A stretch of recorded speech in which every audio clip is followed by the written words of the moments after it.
Almost ready to start. It's 11:29.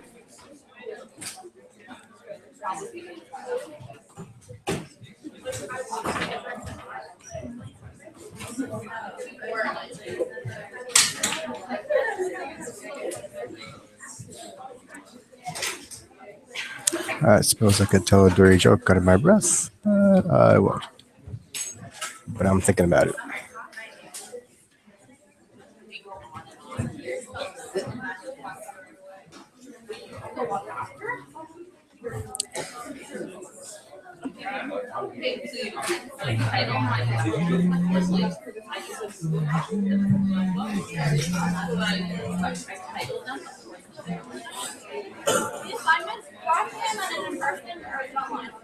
Everything's electronic. Yes.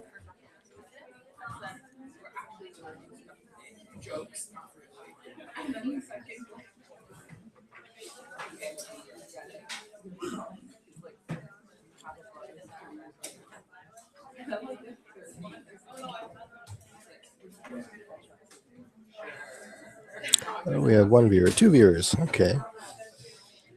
Hang in there, viewers. We're going to start any second now.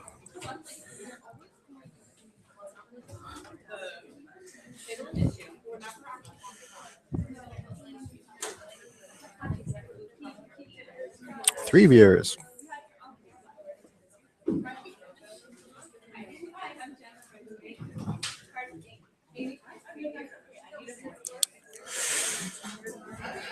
Okay, shall we begin? Let's try the lights again. Better or worse? Worse? How about some silence? Shh, that'd be great. Better? Worse? Worse? Better? Okay, how about this one? Worse? All right, I guess you're back here again. Okay, hey, say hello. There are actually people watching now, so hey, say hello, everybody. Look, there's actually a class. Probably people who should be in this class are watching now. There we go. So now you know that you're the only ones who skipped. All right. Aren't these 20-minute classes great? Get the basics out there and you're out. So it won't all be 20 minutes, but I'll try to keep them as short as possible because who likes stats? Today is we start the confusing stuff. It doesn't have to be confusing, but often it is. It's the stuff that's a bit esoteric and philosophical, and we start the idea of testing significance.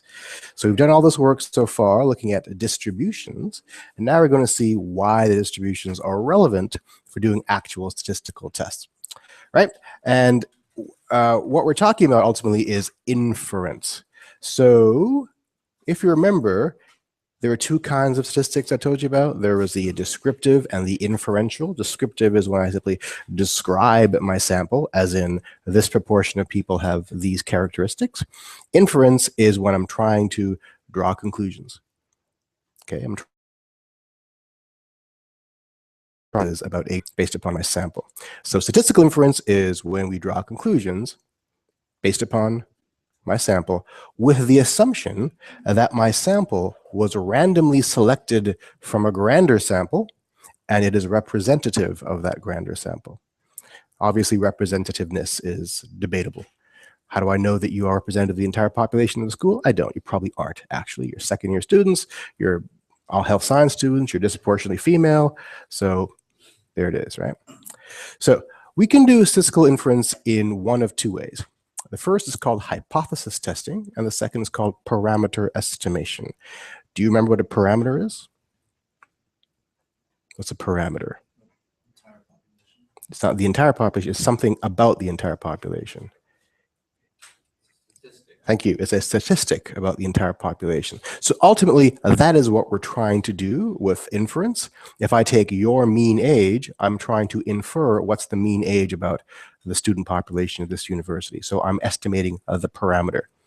So even though it says here there are two ways of doing it, we're trying to do the second one always.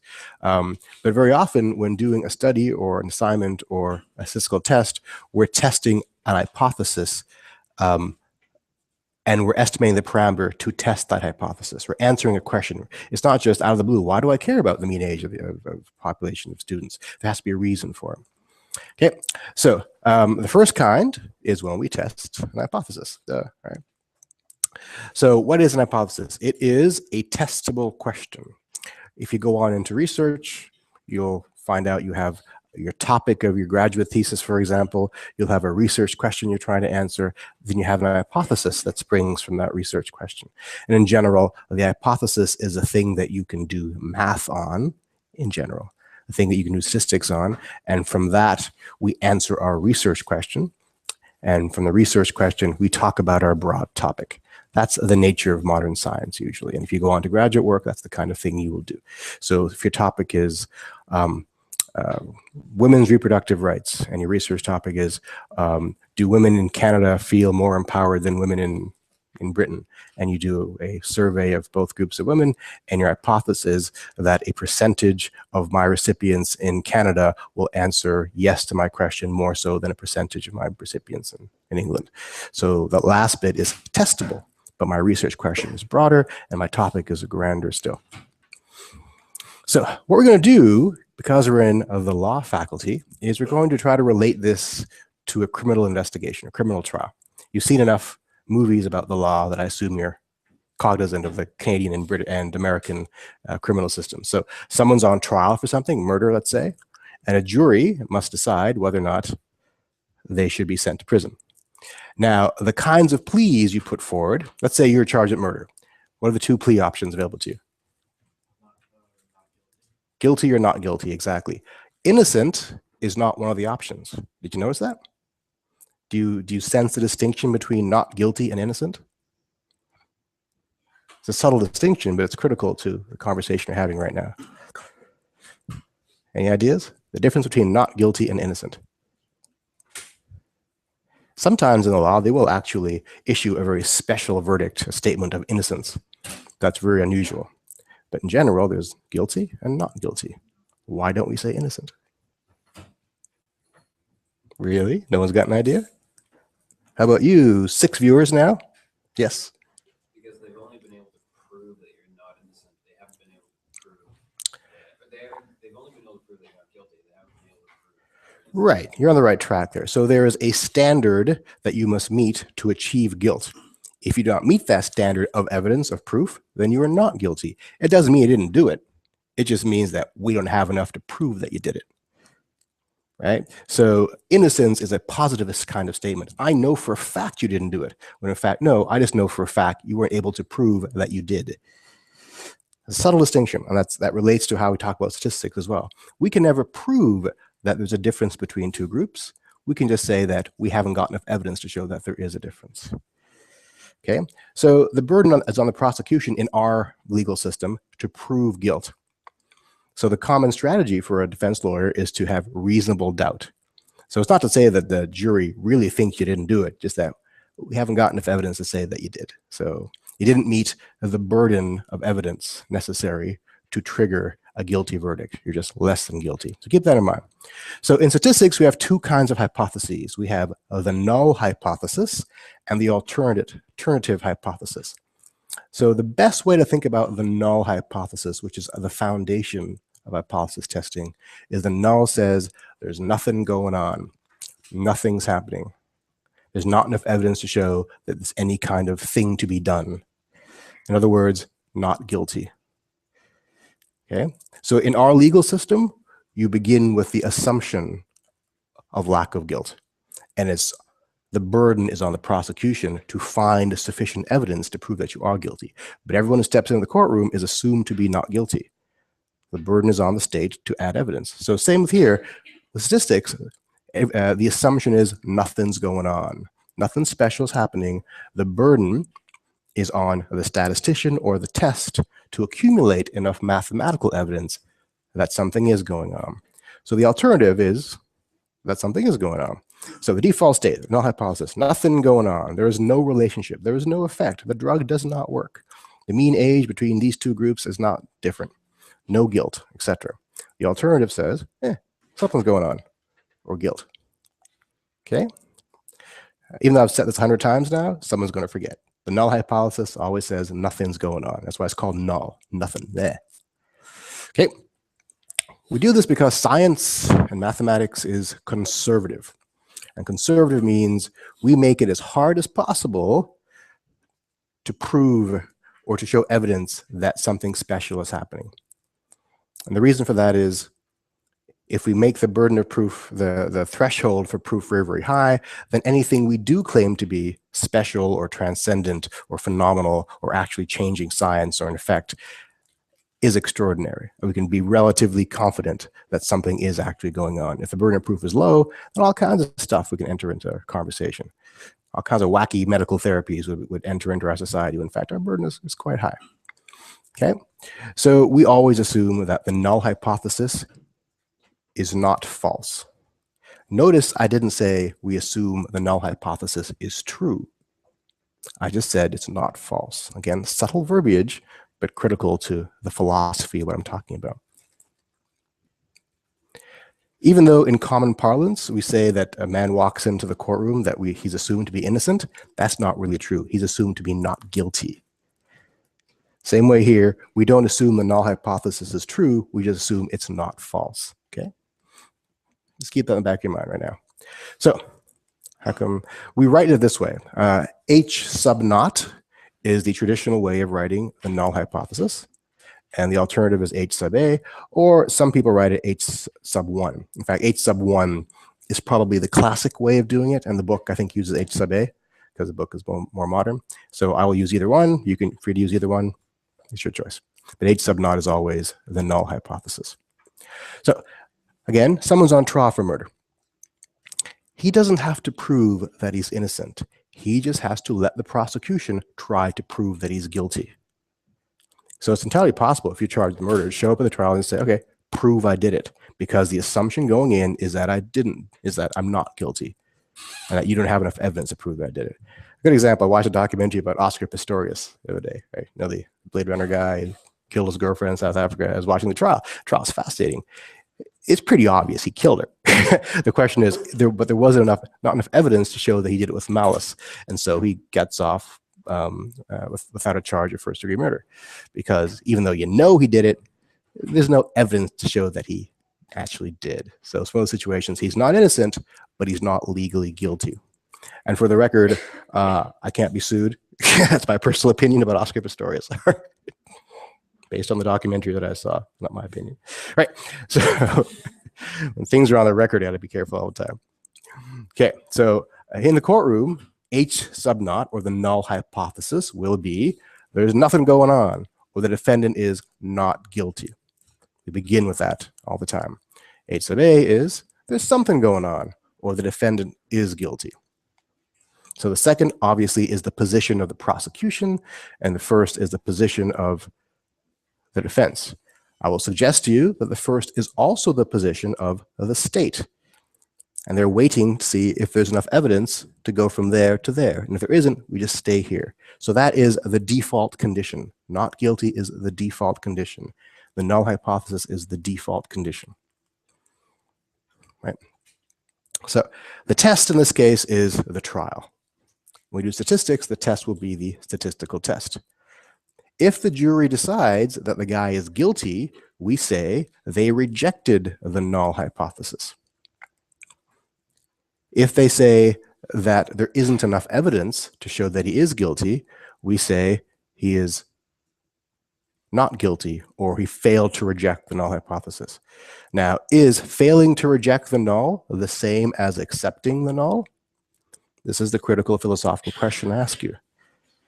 If I say I failed to reject the null hypothesis, am I also saying I'm accepting the null hypothesis? Why or why not?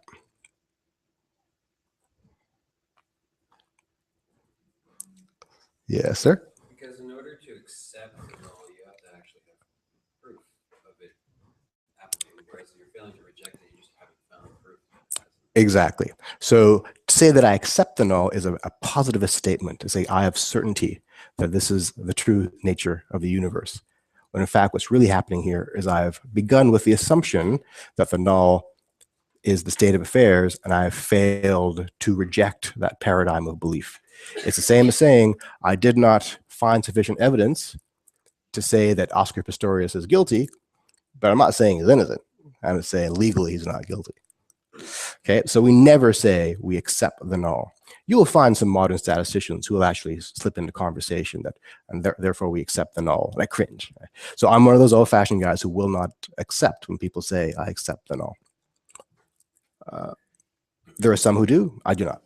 And most of the classical textbooks will not accept that either, because it's a philosophical, important, logical distinction in what we're doing here. So not finding sufficient evidence to convict is not the same thing as saying he didn't do the crime.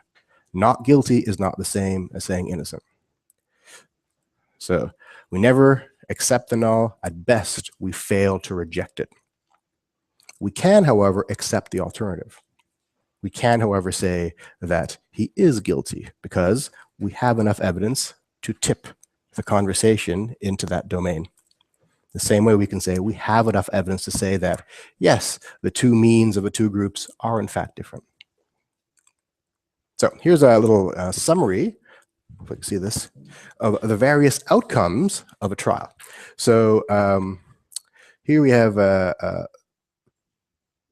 this is the trial decision, decision of the jury. Okay, so let's say the jury says that they acquitted the guy who committed murder or who was shown trial for murder. That's the same as saying, it says here, accept the null. That's from a website, take that out. Failing to reject the null. I should say that. Is that me? Yeah, okay. Am I still online? I'm still online, good. Okay, so, or we can say we reject the null and we convict him. If in fact he truly is innocent, then acquitting him was the right decision. If in fact he truly was innocent and he was convicted, then that's the wrong decision. If in fact he truly was guilty and we acquitted him, well, that's a wrong decision. And if in fact he truly was guilty and we convicted him, well, that's a right decision. So of the four possible scenarios, 2 of them were right and 2 of them were wrong. Okay, we never actually know if he's truly innocent or truly guilty. That's the nature of real life, right? The same way when we do our statistical tests, we don't really know what the nature of reality is. We're doing a test to estimate the nature of reality. But conceptually, philosophically, theoretically, we have scenarios in which we're right or we're wrong. So in the event that the guy on trial really is innocent and we convicted him, we call that a type 1 error. In the event that he was really guilty and we acquitted him, we call that a type 2 error. Okay, I'll say it again. If an innocent man goes to jail, that's a type 1 error. If a guilty man goes free, that's a type 2 error. What do you think is worse? What offends you more, an innocent man going to jail or a guilty man going free? An innocent going to jail. Why is that? It causes more harm to that person than it does for the guilty guy. Okay. Thank you for that answer. And most people agree with you. So our legal system is based upon that statement of values. Not everyone agrees with it, but the majority do. So we find it more offensive that an innocent man would go to jail. Therefore, we change our threshold of proof such that it requires an extraordinary amount of evidence to convict somebody. The downside of that is that a lot of guilty people go free. That's the price for making it hard to convict an innocent man. The same logic works in statistics. So we find it offensive to say that there is something going on statistically when there isn't. More so than saying something is going on where there isn't. Rather. So a burden of proof is staggered that way. So in other words, type 1 error we are more concerned about than type 2 error in general. So in statistics, that's how it works. The type 1 error again is when you convict an innocent person. That's the same as incorrectly rejecting the null. And it's like saying the drug doesn't work, but we think it does. Right? So I can do a statistical test of a new migraine drug or something. So, wow, we're found our threshold for evidence is so low that all these crappy drugs are getting through the system. And we're saying they work, they're not really. The type 2 error is when we acquit a guilty person, and that's incorrectly failing to reject the null, not incorrectly accepting the null, incorrectly failing to reject it. That's like saying the drug actually does work, but I think it doesn't. So we decided as a society and as mathematicians that this is more offensive than that, right? As a result, a lot of our analyses are skewed towards not finding stuff that may in fact work.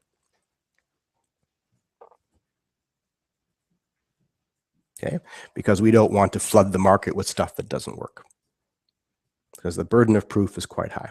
So keep that in mind. Type 1 error, keep that straight in your head. Type 1 error versus type 2 error. Those two phrases will percolate throughout your health sciences careers.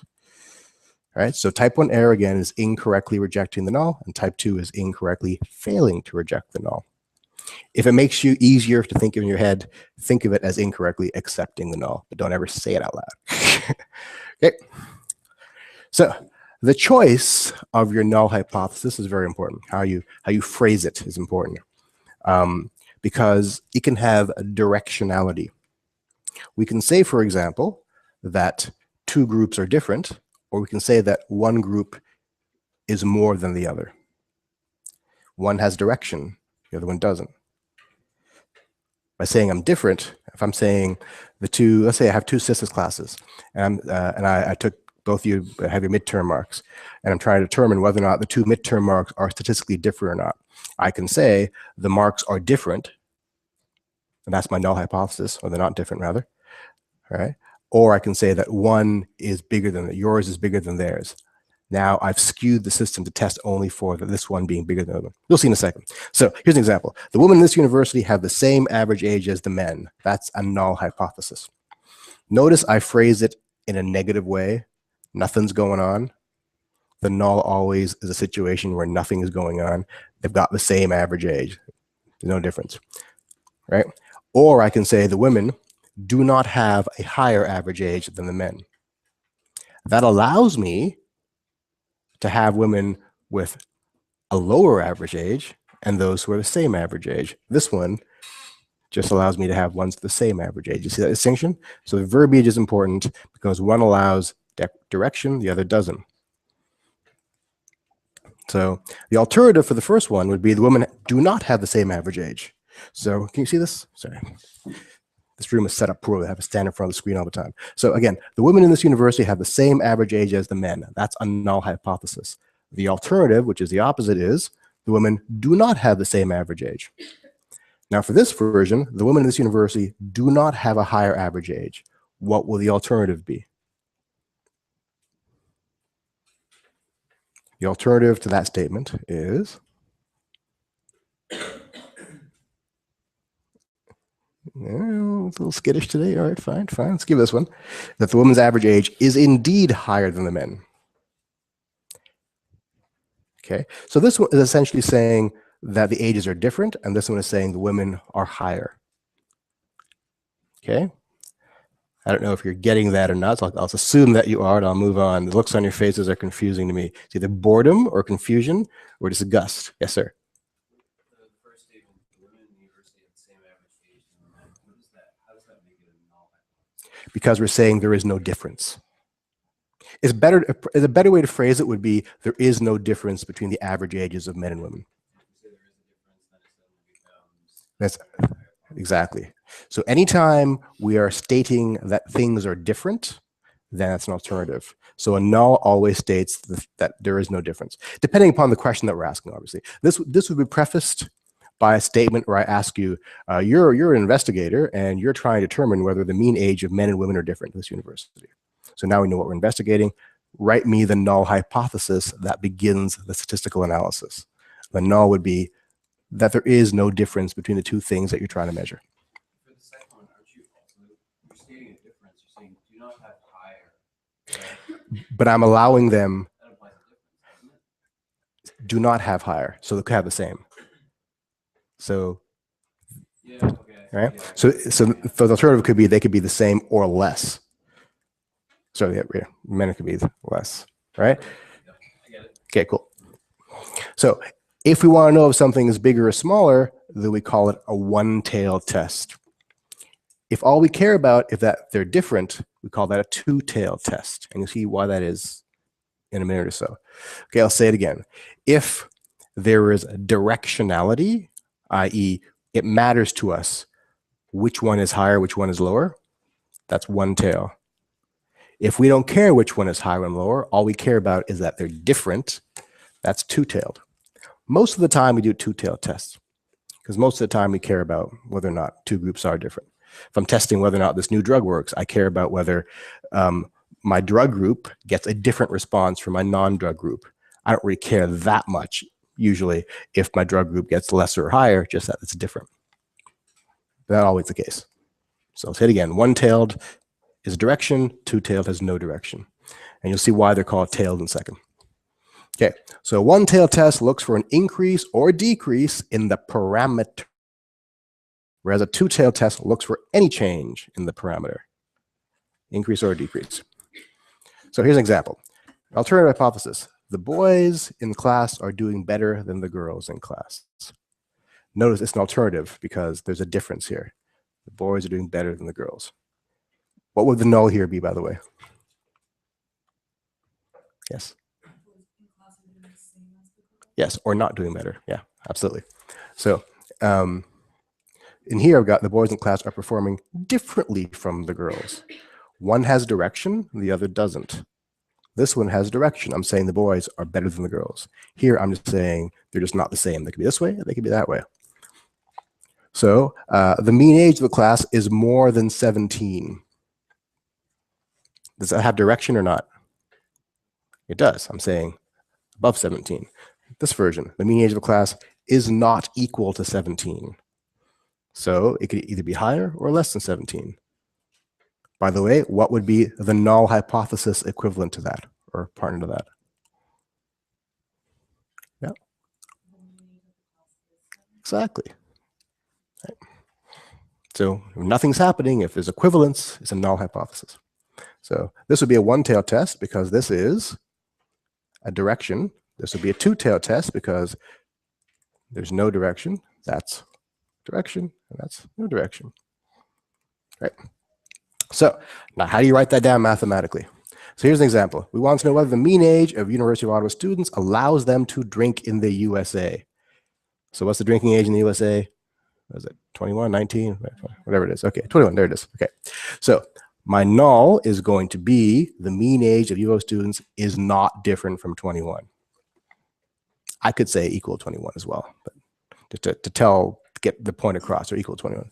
Alternative, the mean age of students in school is less than 21. That's this version here. So I could write my HO, my H sub naught this way. That's the more typical way. I'm saying the mu, the parameter, remember the mu is the parameter for mean, is equal to 21. The alternative is the mu is less than 21. This is one-tailed or two-tailed? It's one, there it is, yeah, right there. Because I'm saying direction here. All right. So in our sample, we get a mean of 22.31. We also know that the standard deviation is 2.11 based on 100 students. So this is all the stuff we learned last week comes into play now. You're probably asking yourselves, well, if we got the mean, you know that's more than 21. What's the big deal? The big deal is, remember, distributions. Just because my sample happens at 22, is that sample representative of the universe of University of Ottawa students? Maybe it is, maybe it isn't. So I'm assuming that all University of Ottawa students are distributed in this magical bell curvy way. I need to know these other characteristics of the distribution, like the standard deviation, okay, and my N of 100 students. And you'll see why in a second. So it's a one-tailed test. We can perform this test at any level of significance, and you'll see what that means in a second as well. Level of significance is the degree of confidence to which I will accept my answer. Some people like to think of it as the probability that my answer is wrong. That's not really what it is, but that helps you think about it, and so be it. What it really is the probability that you've committed a type 1 error. That's what it really is. You'll see why that is in a second. So these are the traditional cutoffs, 1%, 5%, 10%. There's no reason for those cutoffs. There's no reason whatsoever. Historically, we have them. And this confuses a lot of people all the time. Why? 5% all the time. There's no reason. Just nice round numbers. Okay, so if performing a test at a 5% level means there's a 5% chance of wrongly rejecting the null. What type of error is it when I wrongly reject the null? 1 or 2? Thank you very much. That's type 1. So in many ways, I'm setting my level here at the acceptable amount of type 1 error I will accept in my analysis. Traditionally, we tend to accept 5%, no more. Best studies accept less than 0.001% of type 1 errors. The cutoffs in most studies will be 5% or 1%. This is this magical thing called the p-value, which we'll do more about later on. You heard it first here. Okay, so if we perform the test at a 5% level and decide to reject the null hypothesis, we say there's significant evidence at the 5% level to suggest the hypothesis is false. All right, again, we'll do an example. We'll see what I'm talking about here. Okay, we also call this an alpha level. So the type 1 cutoff is also our alpha. What do you think the type 2 cutoff is called? Sorry? There it is, beta. That's how creative statisticians are. Okay, we'll do more about that later on. So here is our distribution of stuff. Let's say this is distribution of age in university populations. We don't really know, but because we haven't got access to the entire university. But I know that age typically is distributed like the normal distribution, which is why we did so much work with normal distribution. And I'm going to say that here is 5% of my curve right there, that red part. Can you see down there? That's 5%. And I'm saying if anything happens in there, that tells me if the difference between my sample and this theoretical mean over here is 5% or less, then my type 1 error is quite low, and I'm confident that I did not reject the null in error. That's a lot of verbiage, sorry. We'll run an example, we'll see if it becomes more clear. Okay, so here's my null hypothesis. My mu is 21, and maybe my mu is less than 21, so I want. Okay, in a one-tailed test, which is what this is because it's directional, we only care about one part of this curve, one end. That's why it's one tail. These are the tails of the curve. It's a one-tail test. Obviously, when we do a two-tail test, we care about both tails. This is a one-tail test. Okay, so how do we define the critical region? Like this. We look up a z value. That's why we did so much work with z values. We decided that 5% is our tolerance for type 1 error. So what z value corresponds to 5%? And again, what does z value mean? Z value means how many standard deviations away from the mean do I go before I get to my 5% over here? How do we get that? We look it up on a table or from a calculator online. And we get like, I think 1.64 or something. There it is. Z of 1.64 gets me to 5% at the end over here. Why? Why do we care about that? Because it doesn't. If I do z's, it doesn't matter what the mean really is. It doesn't matter what the shape really is. Because we did that where if we standardize our bell curves, there's always 1.64 standard deviations away from the mean. However big the mean is, gets me to 5%. That's the beauty of z-scores and bell curves, is they're standardized. Always 1.64 standard deviations gets me 5%. Okay. How is this useful? This is how it's useful. We're going to compute a test statistic. We're going to compute the z-score for our sample. We know that we want it to be in that 5% zone for things to be interesting. And that 5% zone is defined as a z of 1.64 or higher. If I go back, that's 1.64. As I go greater z's, I get well into my red zone. greater, absolute value of Z. So I'm going to compute the Z score for my particular data. So here's a formula for the Z for my particular data. I've got my sample mean, 22.31. I have the thing that I'm trying to compare it to, which is 21 was the parameter mean that I cared about. I'm going to divide it by the standard deviation of my sample, 2.11, and square root of my sample, of the end of my sample. That's the formula that we did last time. I get 6.21. Okay, so my mean of 22.31 is 6.21 Zs away from the mean. Is that in the critical zone or no? Okay. 1.64 is when my critical zone begins. My sample is 6 point something Zs away from the mean. Am I in my critical zone or not? You don't think so? Where does 6 Zs be? 6 Zs be way down here. I'm totally in my zone. I mean, it's the absolute value that I care about. Maybe it's a negative sign that's throwing you off, right? So I'm well in my critical zone. Yeah.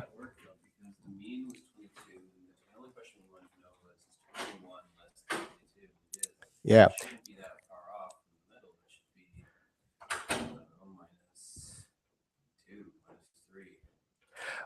Because this is not the distribution of the actual means. No, 0 is in the middle here, right? Remember, it's been transformed to be the standard bell curve where the mean is 0. That's why the Zs, we use Zs all the time, because Zs are relative to a mean of 0. Right? To back up a bit, what we're doing here is our sample mean is 22, and we're asking ourselves is 22 statistically different from 21 in this particular sample? That only has meaning if I know the variations in my sample. And I do. I know that there's a 2.11 standard deviation in my sample. I plug in my formula. And I know that my sample now represents a very extreme version on this curve. It's atypical. Okay? So if my Z is in that region, my sample is not typical of these distributions. It's different. I reject my null. There it is.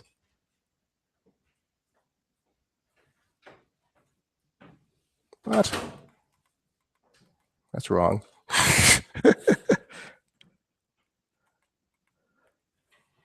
That's totally wrong. Should be rejected null. We're in here. It should be rejected null. So, all right. Let's try the next example.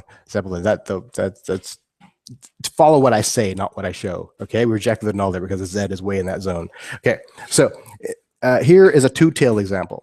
So when we do a two-tailed example, the critical regions are split between the two extremes. Okay, so what we're doing here is, here's an example. A sample of 40 sales receipts from a grocery store has a mean of $137, standard deviation of $30. Use these values to test whether or not the mean sales of a grocery store is different from 150. Okay, so I hate this particular lecture. It gets confusing really fast, right? So how do we start with our null hypothesis? What's the null going to be here? The null being that nothing's going on.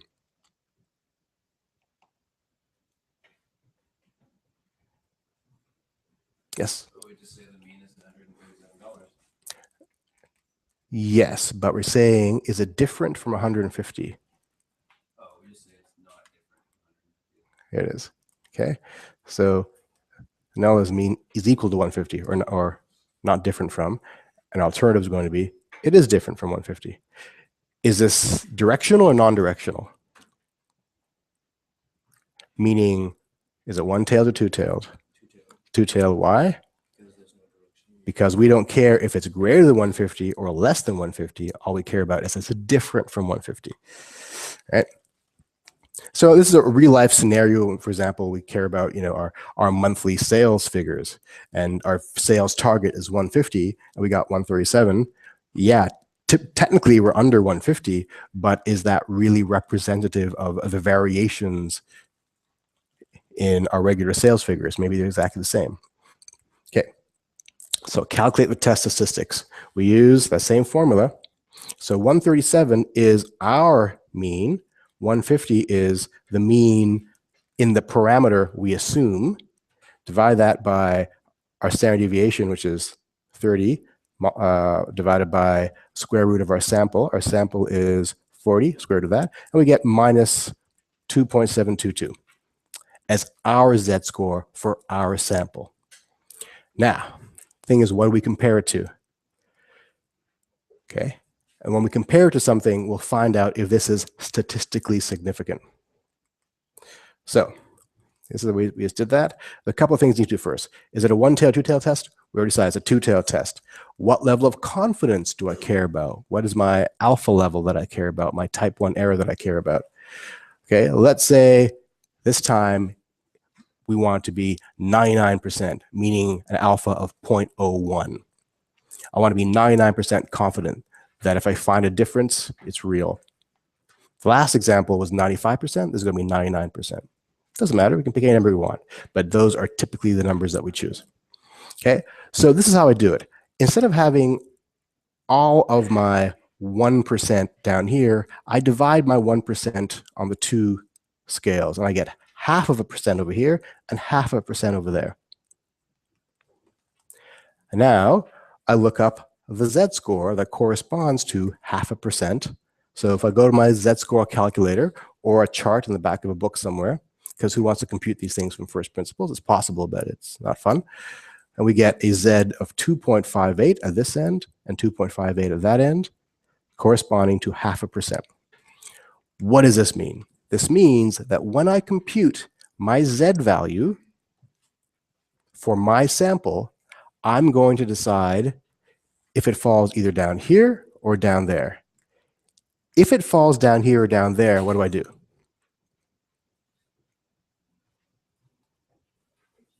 I reject the null, right? And if it doesn't fall down there, meaning in here, what do I do?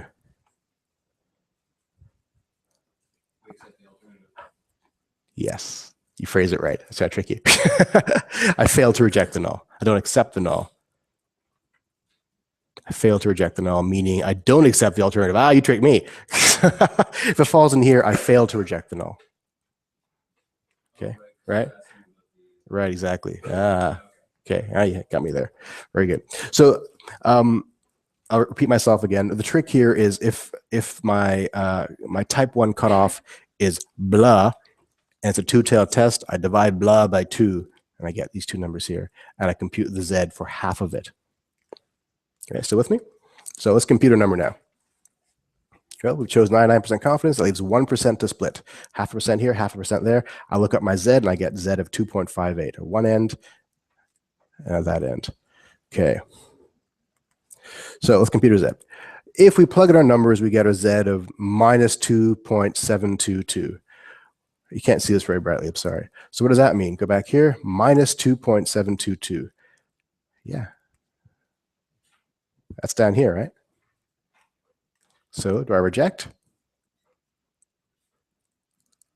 Yes, I do. Yeah. One way to look at it, if you don't want to visualize it, you just do this. You look at the absolute value of the z. Is it greater than 2.58, which is, we looked up, and it is. So the absolute value of z is 2.72. That is greater than 2.58. So we reject the null. And how do I answer my initial question? What was my initial question? Is my sales receipt of 137, is it different from 150? So what's the answer to that question? If I back it up, if I go to the original way of phrasing it, I rejected that null and I accepted this.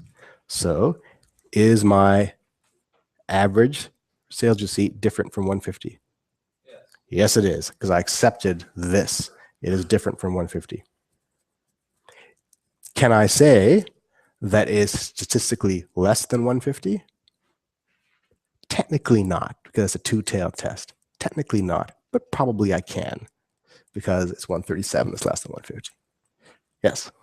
Where'd you get, what number is that? Where'd you get the absolute value of Z? Okay. So in my formula for computing Z, I plug in my data. So I have my sample mean, which is 137. I've got the parameter mean. In this case, I'm assuming it to be 150 because I'm comparing my mean to this thing that I want it to be like. I'm assuming that's 150. I'm dividing that by the standard deviation of my sample, which is also divided by the square root of the number of people in my sample, and I get this number here, 2.722. So that's the absolute value that I take. Fast forward here. All right. 2.722. So the absolute value of minus 2.722 is 2.722. And that is greater than this. And that cutoff I got from looking up in a calculator the z-score that corresponds to 0.5%.